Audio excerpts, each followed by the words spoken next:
രാം രാമായ നമഃ. കർക്കിടക മാസം എത്താറായി. നമ്മുടെ വിശ്വാസത്തിലെ ഏറ്റവും പുണ്യമായ മാസമായാണ് കർക്കിടക മാസത്തെ കാണാറ്. നന്മ കൊണ്ടും പുണ്യം കൊണ്ടും ഭക്തിയാൽ നിറഞ്ഞ കാലമാണ് ഈ ഒരു മാസക്കാലം. ഒരു മാസമാണെങ്കിലും നമ്മുടെ കുടുംബത്തിൻ്റെ കഴിഞ്ഞ കാലങ്ങളായി ഉണ്ടായ സർവ്വ വിഷമതകളെയും ബുദ്ധിമുട്ടുകളെയും എല്ലാം നല്ലതിലേക്ക്, നന്മയും ഐശ്വര്യവും നിറഞ്ഞതാക്കുവാനും ഈ ഒരു രാമായണ മാസം അതിൻ്റെതായ ചിട്ടയിലൂടെ കൊണ്ടുപോയാൽ നിഷ്പ്രയാസം സാധിക്കുന്നതാണ്. ഈ മാസത്തിൽ നമ്മൾ ചെയ്യുന്ന കർമ്മങ്ങൾക്കെല്ലാം ഫലം ഇരട്ടിയാണ്. ഒരു ഭക്തനെ സംബന്ധിച്ചിടത്തോളം ഈ ഒരു മാസം തികഞ്ഞ ഈശ്വര ചിന്തയിലൂടെയുള്ള യാത്രയായിരിക്കും.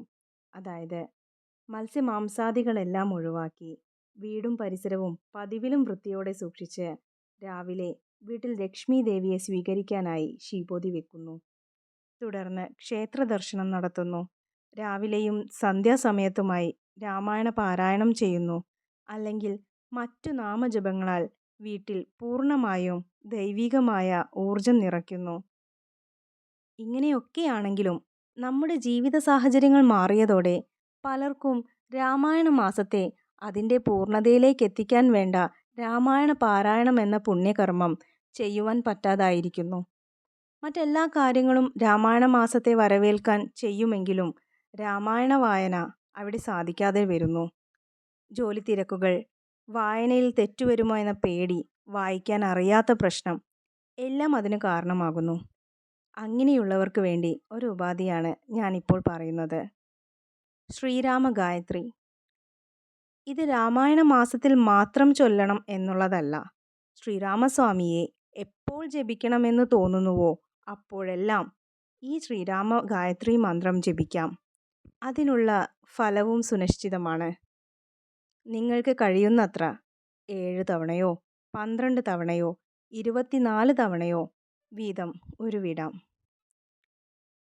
ഓം ദശരഥായ വിദ്മഹേ സീതാവല്ലഭായ ധീമഹി തന്നോ രാമ പ്രചോദയാത്. ഇത് ചൊല്ലുന്നതിലൂടെ രാമായണ പാരായണ ഫലം കിട്ടുമെന്നല്ല, ശ്രീരാമസ്വാമിയുടെ അനുഗ്രഹത്തിനും അതിലൂടെ സർവ്വ ഐശ്വര്യത്തിനും വേണ്ടിയാണ് നമ്മൾ രാമായണ മാസക്കാലം രാമായണം പാരായണം ചെയ്യുന്നത്.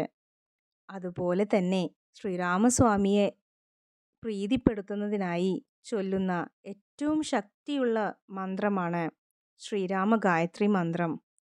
ഇനി ഇതിലും ലളിതമായി ഒരു ശ്രീരാമനാമമാണ് രാം രാമായ നമഃ എന്ന് ഉരുവിടാവുന്നതാണ്. അതിന് ഇത്ര തവണയെന്നല്ല, നിങ്ങൾക്ക് എത്ര സമയം പറ്റുമോ അത്രയും സമയം അത് തന്നെ ചൊല്ലാം.